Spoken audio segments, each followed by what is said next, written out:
Mən istəyirəm ki, heç bir söz demədən elə mahnıya keçək və mahnının da yeni versiyada, belə deyək, yeni aranjmada canlı ifa edəcək.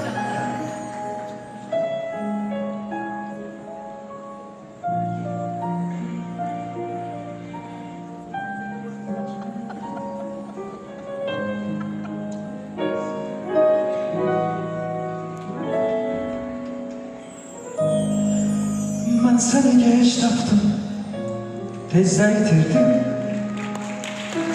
Keşke biz seninle hiç görüşmezdik.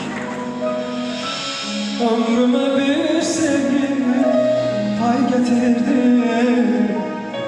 Sevmeye azap imiş, bunu bilmezdim.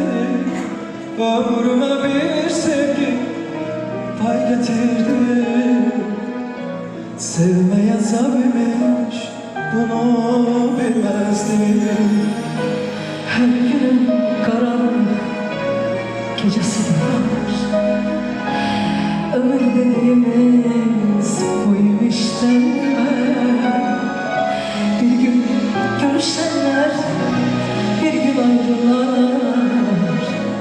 Ayrık sen de dönsün benim de. Bir gün görüşenler ayrı, bir gün ayrılar.